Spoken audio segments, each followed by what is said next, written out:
Doctor Mary George madam, ശരിക്കും ഈ ബജറ്റിൽ പറഞ്ഞിരിക്കുന്ന പല പദ്ധതികളും പരിശോധിച്ചാൽ കേന്ദ്ര പദ്ധതികളുമായിട്ട് സാമ്യമുണ്ട്. നമ്മുടെ വി.ഡി. സതീശൻ പറഞ്ഞിരിക്കുന്നത് കേന്ദ്രവുമായി ഏറ്റുമുട്ടൽ ഉണ്ടാകില്ല, അവരുമായി യുദ്ധം ചെയ്യാനല്ല ഞങ്ങൾ വന്നിരിക്കുന്നത് എന്നൊക്കെയാണ്. അപ്പോൾ ഈ പല പദ്ധതികളും നോക്കുമ്പോൾ കേന്ദ്രവുമായി ഏറ്റുമുട്ടാതെ പരമാവധി എല്ലാ കേന്ദ്ര ഫണ്ടുകളും വാങ്ങിയെടുക്കാനുള്ള ഒരു VDS തന്ത്രം ഈ ബജറ്റിൽ ഒളിച്ചിരിപ്പുണ്ടോ? തീർച്ചയായിട്ടും VDS തന്ത്രമുണ്ടെന്ന് മാത്രമല്ല, ഇപ്പോൾ ഈ മാരിടൈം ഇക്കോണമി, ബ്ലൂ ഇക്കോണമി, അതിൻ്റെ കാര്യത്തിലാണ് എല്ലാവരും അദ്ദേഹത്തെ കുറ്റപ്പെടുത്തുന്നത്.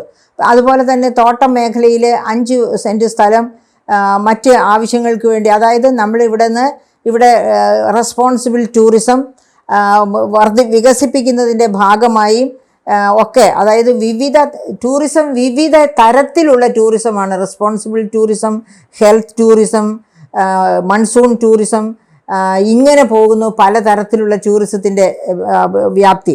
അപ്പോൾ അങ്ങനെയുള്ള ആ ടൂറിസം വികസനത്തിൻ്റെ ഒരു അത് ഈ മാരിടൈം ടൂറിസവും ഉഡാൻ പദ്ധതിയൊക്കെ അതിനകത്ത് വരുന്നതാണല്ലോ. അപ്പോൾ മാരിടൈം ടൂറിസവും അതിൻ്റെ ഭാഗമാണ്. ബ്ലൂ ഇക്കോണമിയിൽ ഇതൊക്കെ ഈ പറയപ്പെട്ട മാരിടൈം ടൂറിസം ബ്ലൂ ഇക്കോണമിയുടെയും ഭാഗമാണ്. അപ്പോൾ ഈ ബ്ലൂ ഇക്കോണമിയെ യൂട്ടിലൈസ് ചെയ്യാൻ ഇതുവരെ ഒരു ഗവൺമെൻറ്റും തയ്യാറായിട്ടില്ല എന്നുള്ളത് തന്നെ വലിയ അത്ഭുതമാണ്. കാരണം അത്രയേറെ റിസോഴ്സസാണ് സീയുമായിട്ട് ബന്ധപ്പെട്ട്, കടലുമായിട്ട് ബന്ധപ്പെട്ട്, അതായത് കരയിലെ റിസോഴ്സസിൻ്റെയൊക്കെ യൂട്ടിലൈസേഷൻ വലിയ അളവ് വരെ തീർന്നു കഴിഞ്ഞു. ഇപ്പം നമ്മൾ നമുക്കിവിടെയുള്ള പാചക ഗ്യാസ് അത് എവിടുന്നാണ് എടുക്കുന്നത്? അറബിക്കടലിൽ നിന്നല്ലേ എടുക്കുന്നത്. അത് ONGCയുടെ പ്രവർത്തന ഫലമായിട്ടാണ് അറബിക്കടലിൽ നിന്ന് നമുക്ക് ആവശ്യമുള്ളത് മുഴുവനും ഇപ്പോഴും കിട്ടുന്നില്ല. അതായത് നമുക്ക് ആവശ്യമുള്ളതിൻ്റെ ഏകദേശം 40% പാചകവാതകം ഇപ്പോൾ എക്സ്പ്ലോയിറ്റ് ചെയ്യുന്നത്, ഖനനം ചെയ്യുന്നത് അറബിക്കടലിൽ നിന്നാണ്. അതേ അറബിക്കടലിൻ്റെ ഭാഗമായിട്ടുള്ള ഇന്ത്യൻ ഓഷ്യൻ്റെയും പല ഭാഗത്തും, അതുപോലെ കേരള തീരത്തും ഒക്കെ ഈ പറയപ്പെട്ട ഖനന സാധ്യതകൾ കണ്ടേക്കാം. അത് നോക്കിയാലല്ലേ അറിയാൻ പറ്റുള്ളൂ. ഇനി അതുപോലെ തന്നെ നോക്കി തന്നെ എസ്റ്റാബ്ലിഷ് ചെയ്തിട്ടുള്ള, പിന്നെ ഇവിടെ ഈ കേന്ദ്ര ഗവൺമെൻറ്റിൻ്റെ ബജറ്റിൽ കൊണ്ടുവന്നിരിക്കുന്ന ഒരു കോറിഡോർ ഉണ്ടല്ലോ, മിനറൽ കോറിഡോർ. അപ്പോൾ ഇന്ത്യ വലിയ മിനറൽ സാധ്യതകളുള്ള രാജ്യമല്ല. ഏറ്റവും കൂടുതൽ ലോകത്ത് മിനറൽ സാന്നിധ്യമുള്ളത് ചൈനയിലാണ്. വളരെ കുറച്ച് മിനറൽ സാന്നിധ്യമാണ് ഇന്ത്യയിലുള്ളത് ചൈനയുമായിട്ട് താരതമ്യം ചെയ്യുമ്പോൾ. പക്ഷേ ഇന്ത്യയിലുള്ള ആ മിനറൽസിലെ ഒരു നല്ല ഭാഗം കേരള തീരത്താണ് ഉള്ളത്. അങ്ങനെയാണ് CMRL ഇഷ്യൂ ഒക്കെ വരുന്നത്.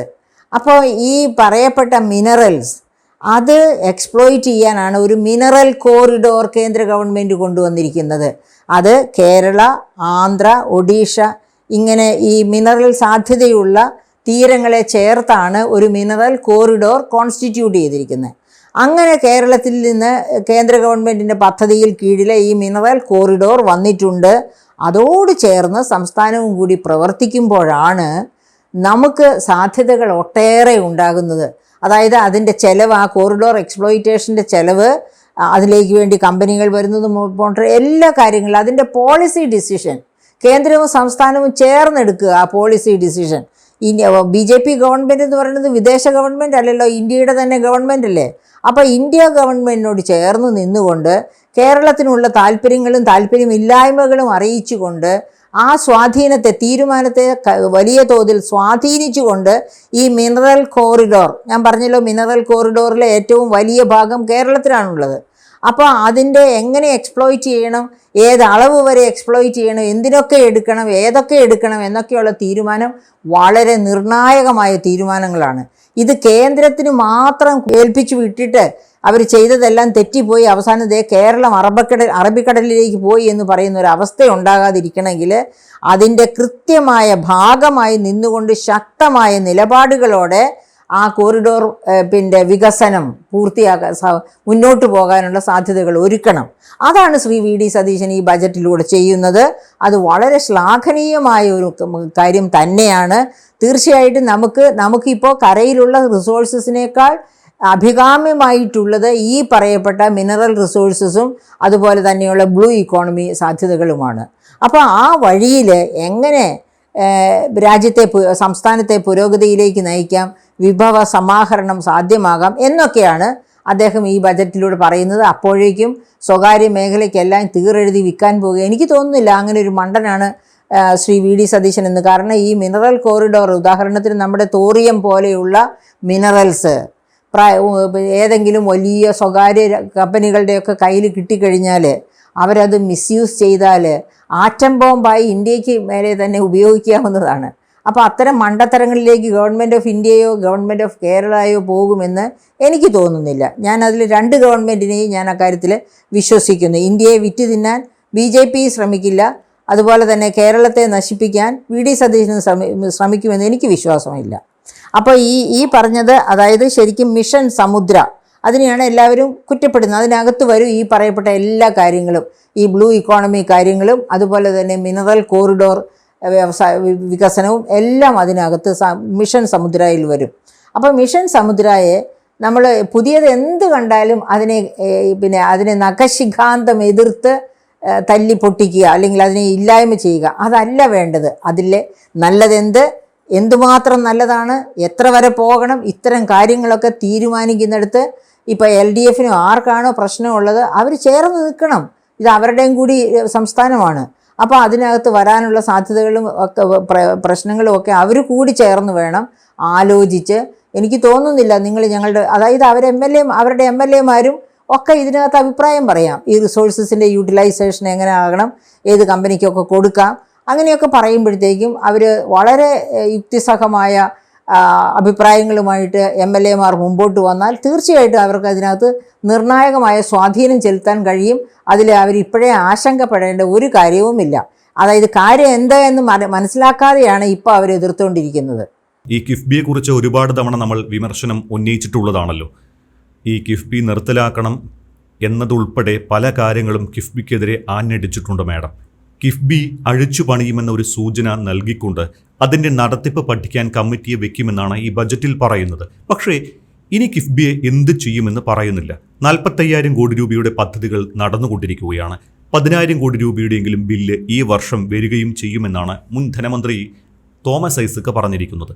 ഈ തുക പ്രത്യേകം വകയിരുത്തിയിട്ടില്ല എങ്കിൽ അതിനർത്ഥം കിഫ്ബി ബില്ലുകൾ കുടിശ്ശികയാകുമെന്നാണ്, നിർമ്മാണ പ്രവർത്തികൾ സ്തംഭിക്കും എന്നൊക്കെയാണ് അദ്ദേഹം പറഞ്ഞിരിക്കുന്നത്.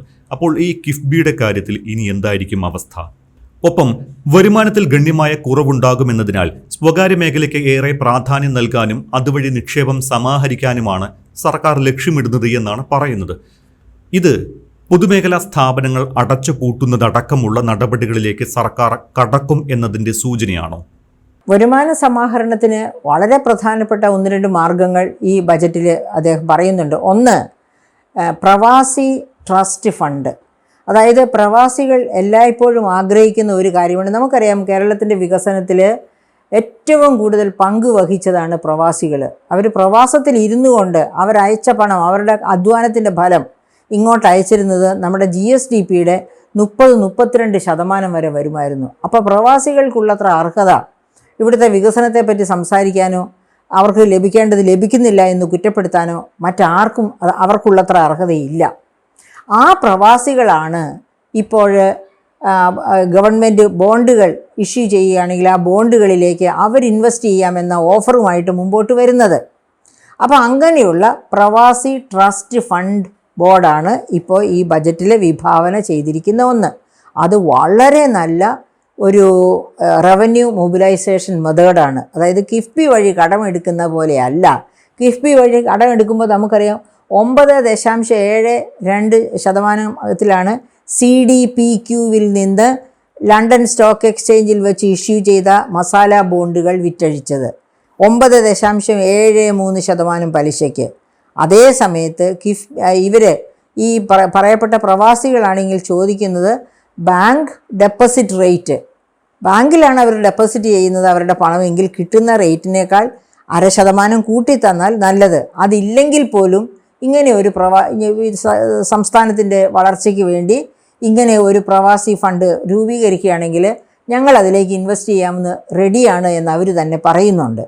അപ്പോൾ അങ്ങനെ ആ പ്രവാസി ട്രസ്റ്റ് ഫണ്ട് ഈ ബജറ്റിലെ ഏറ്റവും പ്രധാനപ്പെട്ട ഒരു ധനാഗമ മാർഗമായിട്ടാണ്, അതായത് ശരിക്കും പറഞ്ഞ ഒരു കിഫ്ബിയുടെ ബദലായിട്ട് ഈ പറയപ്പെട്ട പ്രവാസി ട്രസ്റ്റ് ഫണ്ട് പ്രവർത്തിക്കുമെന്ന് തന്നെ നമുക്ക് വിശ്വസിക്കാം. അപ്പോൾ അതൊരു ധനാഗമ മാർഗമാണ്, റവന്യൂ മൊബിലൈസ് ചെയ്യാനുള്ള വളരെ പ്രധാനപ്പെട്ട ഒരു മാർഗമാണ് ഈ പറയപ്പെട്ട പ്രവാസി ബോണ്ട്. ഇനി അതുപോലെ മറ്റൊരു ആണ് താങ്കൾ ചോദിച്ച ചോദ്യത്തിലുള്ളത്, ഈ നഷ്ടത്തിൽ പൊതുമേഖലാ സ്ഥാപനങ്ങൾ വിറ്റൊഴിയുമോ എന്ന് ചോദിക്കുന്നത്. അതായത് പൊതുമേഖലാ സ്ഥാപനങ്ങളെ സംസ്ഥാന സർക്കാർ ജനങ്ങളുടെ നികുതിപ്പണം കൊടുത്ത് ശമ്പളവും പെൻഷൻ കൊടുക്കുന്നില്ല പൊതുമേഖലാ സ്ഥാപനങ്ങളിൽ നിന്ന് റിട്ടയർ ചെയ്യുന്നവർക്ക്. പക്ഷേ ശമ്പളം കൃത്യമായിട്ട് കൊടുക്കുന്ന മറ്റൊരുപാട് ആനുകൂല്യങ്ങളും അവർ സർവീസിലിരിക്കുക അവരനുഭവിക്കുന്നുണ്ട്. അപ്പോൾ ഇതൊക്കെ അവരർഹിക്കുന്നതായിരിക്കാം. പക്ഷേ അതൊക്കെ അർഹിച്ച് വാങ്ങിച്ചിട്ട് നഷ്ടത്തിലോടുന്ന കമ്പനികളായാലും എന്താ ചെയ്യാൻ പറ്റുക? എത്ര കാലമാണ് ജനങ്ങളുടെ തലയിലേക്ക് ഈ ഭാരം കെട്ടിവെക്കുക? അപ്പോൾ ഏതൊരു എന്താ പറയുക, വെൽഫെയർ സൊസൈറ്റിയും ആഗ്രഹിക്കുന്നതാണ് നഷ്ടത്തിലോടുന്നവയെ ഒഴിവാക്കുക എന്നുള്ളത്, ഏത് വെൽഫെയർ സൊസൈറ്റിയും. അപ്പോൾ അങ്ങനെ നോക്കുമ്പോൾ ഇപ്പോൾ CAGയുടെ കണക്ക് തന്നെയുണ്ട്, 150 പൊതുമേഖലാ സ്ഥാപനങ്ങളാണ് കേരളത്തിലുള്ളതായിട്ട് പറയുന്നത്. അതിലെ 19 എണ്ണം ഇപ്പോൾ പ്രവർത്തനം ഇല്ല, നഷ്ടത്തിലായി പ്രവർത്തനം നിലച്ചു. പിന്നെയുള്ളതിൽ 123 എണ്ണം ബ്രേക്ക് ഈവൻ പോയിന്റിലാണ് പോകുന്നത്, എന്ന് വെച്ചാൽ നഷ്ടവും ഇല്ല ലാഭവും ഇല്ലാത്തതുപോലെ. പിന്നെ ആകപ്പാടെയുള്ള ഈ 150 കമ്പനികളിൽ 3 കമ്പനി പൊതുമേഖലാ സ്ഥാപനങ്ങൾ മാത്രമാണ് ചെറിയ ഡിവിഡൻറ്റ് സംസ്ഥാന ഗവൺമെൻറ്റിന് കൊടുക്കുന്നത്. അത് 3.2% മറ്റേ അവരുടെ ആകെ ഡിവിഡൻ്റായിട്ട് അവർ സംസ്ഥാന ഗവൺമെൻറ്റിലേക്ക് കൊടുക്കുന്നത്. അപ്പോൾ ഈ 3 കമ്പനി ഒഴിച്ച് ബാക്കി എല്ലാ കമ്പനികളും 123 കമ്പനികൾ ബ്രേക്ക് ഈവനിൽ പ്രവർത്തിക്കുന്നു. അപ്പോൾ ഈ ബ്രേക്ക് ഈവനിൽ പ്രവർത്തിക്കുന്ന കമ്പനികളെ ഗവൺമെൻറ് PPP മോഡിലേക്ക് കൊണ്ടുവരുമോ എന്ന് എനിക്ക് ഉറപ്പില്ല. പക്ഷേങ്കിൽ നഷ്ടത്തിലോടുന്ന കമ്പനികളുടെ വിറ്റൊഴിവാക്കുകയാണെങ്കിൽ, അതായത് നിലച്ചുപോയ കമ്പനികളുടെ വസ്തുക്കളും ബിൽഡിങ്സ് എല്ലാ കാര്യങ്ങളും അവിടെ അതുപോലെ വെറുതെ കിടക്കുകയാണ്, പ്രയോജനപ്പെടുത്താതെ കിടക്കുകയാണ്.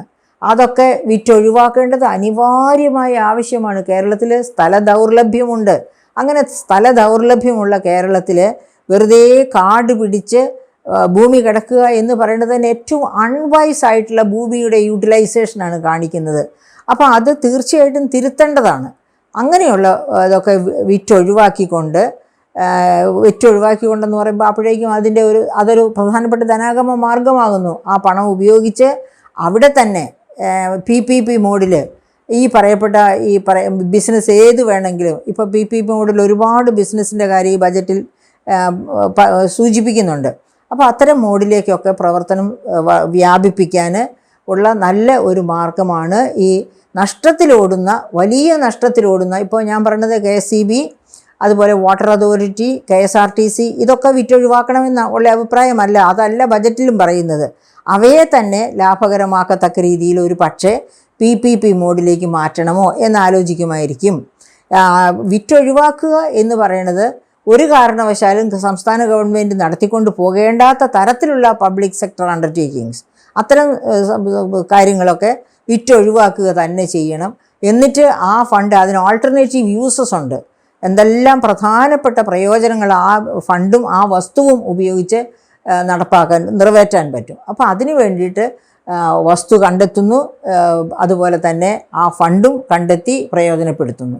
അതാണ് ആ മോഡ് കൊണ്ട് പൊതുമേഖലാ സ്ഥാപനങ്ങളെ പ്രയോജനപ്പെടുത്താനുള്ള മോഡ് കൊണ്ട് ഉദ്ദേശിക്കുന്നത്. അത് തീർച്ചയായിട്ടും വളരെ നല്ല ഒരു മോഡ് തന്നെയാണ്.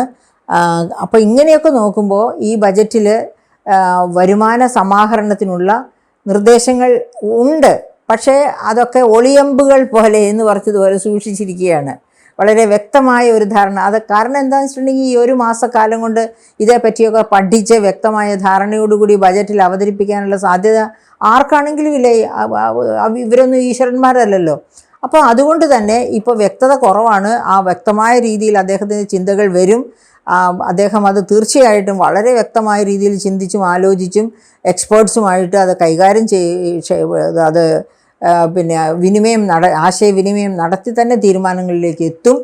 അങ്ങനെ അടുത്ത ബജറ്റ് വരുമ്പോഴത്തേക്കും, അടുത്ത വർഷത്തെ ബജറ്റ് ഇപ്പോൾ 9 മാസമല്ലേ നമ്മുടെ മുമ്പിലുള്ളൂ. അടുത്ത ബജറ്റ് വരുമ്പോഴത്തേക്കും ഈ കാര്യങ്ങളിലൊക്കെ കൂടുതൽ വ്യക്തത അദ്ദേഹത്തിനുണ്ടാകും, നമുക്കും ഉണ്ടാകും എന്ന് തന്നെയാണ് ഞാൻ വിശ്വസിക്കുന്നത്.